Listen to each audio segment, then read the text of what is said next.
Olá pessoal, esse aqui é o Freud do Zero, aula 0 e é a última aula do aquecimento, porque na próxima começa então o livro do Jacques Sedar, propriamente dito, Compreender Freud.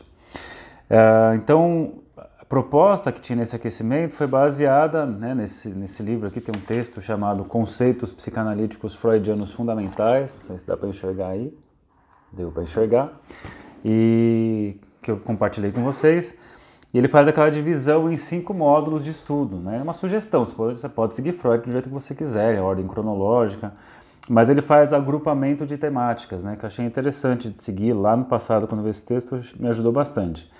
E aí o último grupo aqui, que é o quinto, né? Que eu estou chamando de E, são os trabalhos sobre a técnica, que vai de 1911 a 1915, e que eu incluiria nesse aqui também, não só os de técnica, mas também os casos clínicos, né? Os que o Freud atendeu, você pode enxergar a condução dele. Então acho que vale a pena, já que a gente está falando de técnica, ver o próprio Freud em atuação, e também você vai enxergando a técnica evoluindo no próprio manejo do Freud. Então você pega lá o caso Dora, como é que ele começa atendendo, depois quando ele passa para outros casos, tipo o Homem dos Ratos, talvez seja um dos casos mais bem descritos, assim, né? Um caso, tá ali o livro, bem extenso, bem detalhado.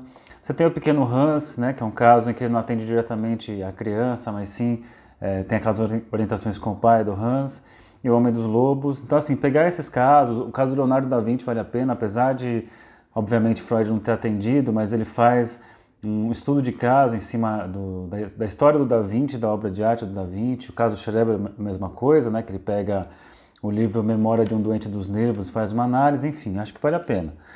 Então, você pode ou criar um outro bloco dos casos, né, do Freud, ou você pode incluir aqui nos trabalhos sobre a técnica, que na época que eu estudei foi o que eu fiz, né? Mas é interessante também localizar especificamente esses trabalhos sobre a técnica, né? Esses trabalhos, eles surgem de uma preocupação do Freud, né?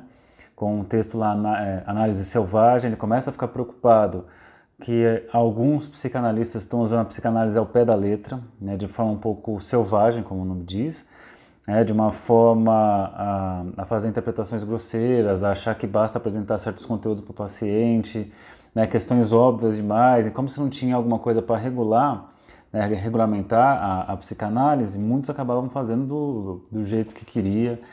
E por outro lado, é difícil dizer assim como se fazer exatamente a psicanálise, porque cada análise é uma análise, né? Nós não sabemos o conteúdo do inconsciente, a gente supõe algumas leis que o governam, mas o que cada paciente vai apresentar, como Freud coloca, cada análise é uma nova análise, cada novo paciente é uma nova psicanálise.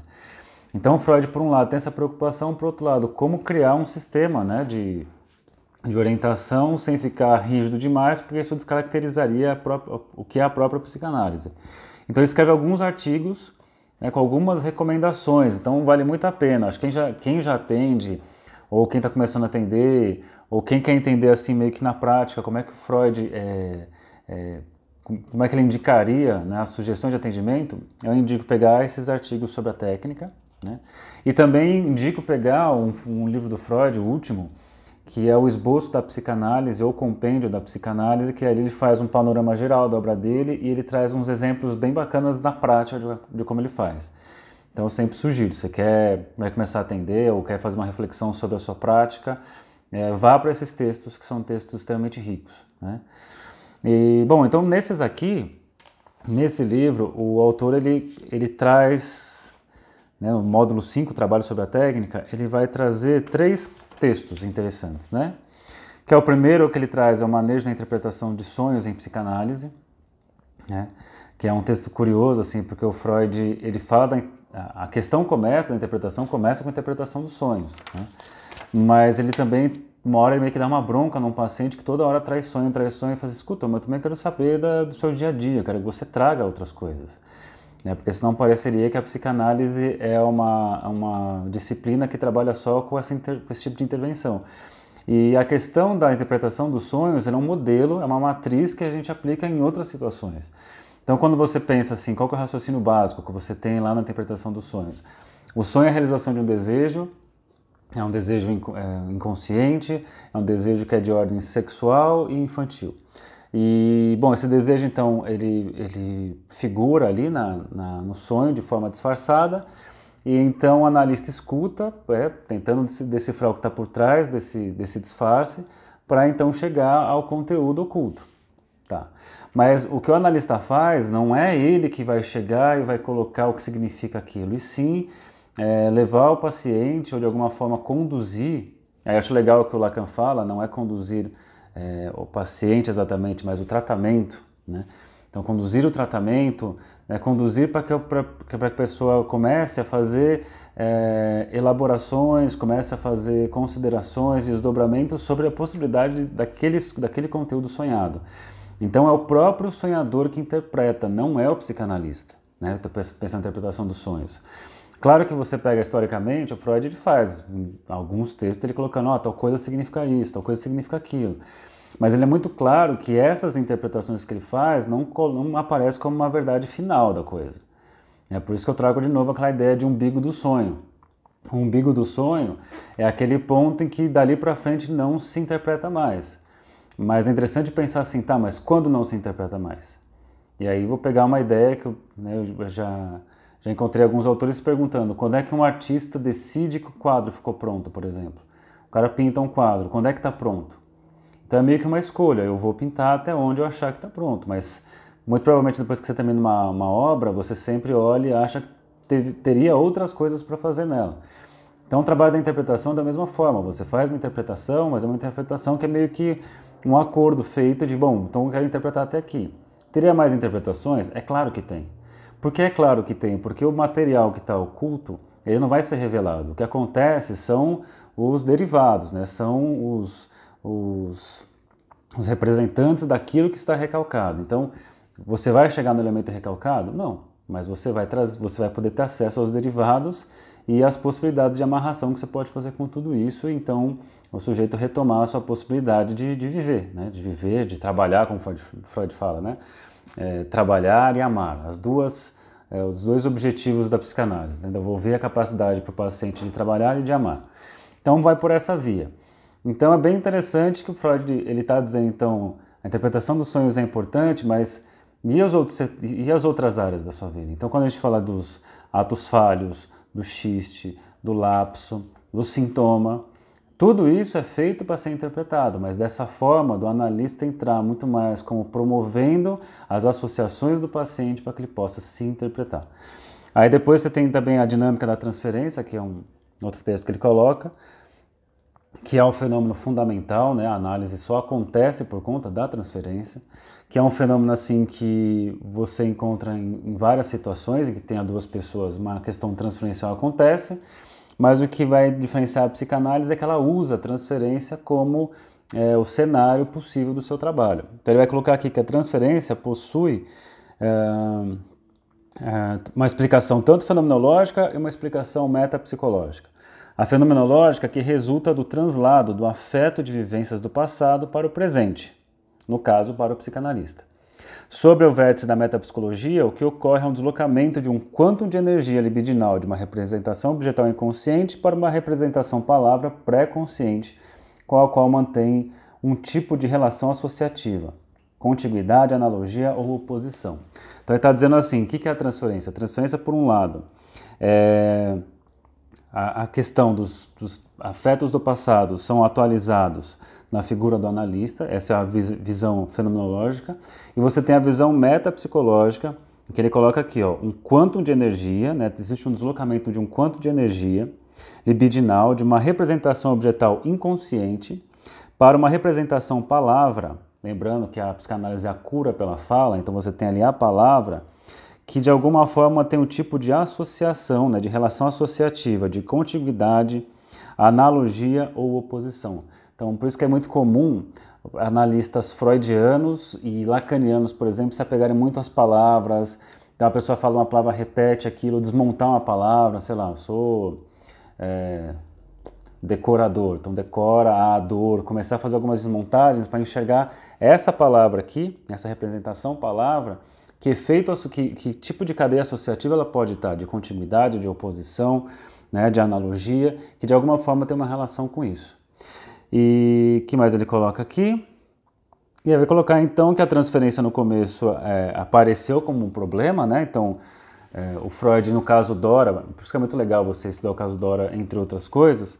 No caso Dora, ele vai se deparar com o fenômeno da transferência mais claramente e vai perceber que não ter feito a intervenção na transferência na hora correta levou ao abandono da análise, levou a uma repetição. Porque a Dora, ela tem uma questão com o pai, que a coisa se replica no Sr. K, né, os dois que são fumantes, o Freud também fumante, ela começa a trazer o sonho, o cheiro da fumaça, e o Freud diz que não percebe que nesse momento ela está incluindo o Freud na cadeia, né, de repetição, e que aconteceria a mesma coisa, né, que aconteceu com os outros, o abandono dos outros dois. E por fim, ele traz aqui o recordar, repetir e elaborar, que é um dos textos fundamentais assim, do Freud. Acho que é um texto para mim muito paradigmático, porque ali a psicanálise ela vai fazer uma grande divisão pensando nos pós-freudianos, que o Freud começa dizendo que inicialmente a psicanálise era um recordar, então recordava, acontecia a catarse, então a cura ocorria, então esse é o método catártico inicial. Depois a psicanálise ela passa para um repetir, né? E o repetir, e aí ele fica longamente nesse trecho do repetir, então a pessoa repete sem se dar conta que se repete, né? Ela repete alguma coisa sem sentido, e então ela percebe na análise essa repetição, e essa repetição ocorre, se você pega historicamente, não só em Freud, mas em outros psicanalistas, enquanto não passou pela via da palavra, o ato continua ocorrendo. Então você tem ali alguma coisa que se repete, talvez ainda indizível, e que meio que o objetivo seria levar isso para um nível do dizível, né? Só que daí você vai ter o terceiro ponto, que é o elaborar, que aí tem uma grande divisão, né? É curioso até porque em termos de texto, o Freud deixa o elaborar para o finalzinho, 1,5 página, 2 páginas para falar da elaboração, que na verdade não fica clara a elaboração, como é que se faz, como é que fica. E aí você vai ter, da forma que eu vejo, né? Você vai ter uma série de psicanalistas que foram para a via da elaboração como uma forma de quase de tomada de consciência. Então, quando você toma consciência de tal repetição, essa repetição então se cessa.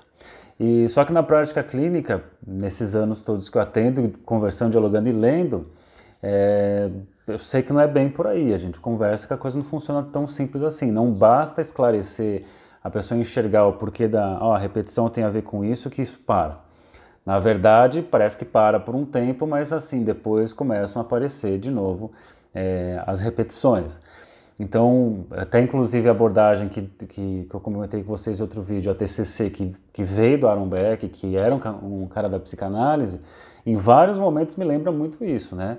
A pessoa fazendo um tipo de repetição que não se dá conta, então vem a questão de uma conscientização e o enfrentamento de, perceba isso, vamos evitar tal coisa, alguma coisa muito nessa ordem, trazer para a consciência, e que eu acho muito legal que nesse ponto o Lacan vai ser muito crítico com vários pós-freudianos, porque eles acabam se aproximando desse modelo, eles se aproximam desse modelo, de ficar então, elaborar seria conscientizar, seria compreender, né? E então através dessa compreensão você cessaria a repetição. E aí o que o Freud vai mostrar depois, em 1920, que é o Mais Além do Princípio do Prazer, ou Além do Princípio do Prazer, que é preciso incluir a dimensão do sem sentido, porque se você pega o jogo do Fordá, que nós falamos no outro vídeo, o Fordá ele quebra um pouco a lógica do princípio do prazer, porque o princípio do prazer seria buscar o prazer e evitar o desprazer, e você tem lá um tipo de atividade que é desprazerosa e incessante.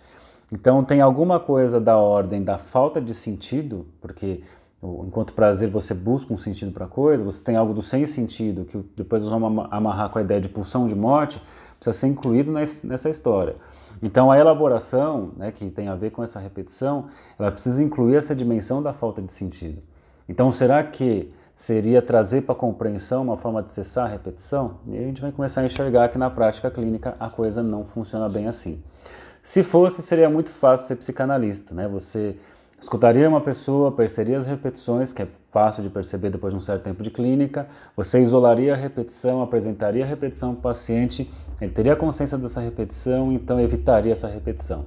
Seria muito fácil, mas é assim que muitos acabam trabalhando e, na verdade, isso daí é um baita do engano, né? Que a gente está lá mais uma vez formando camadas narcísicas e ilusórias.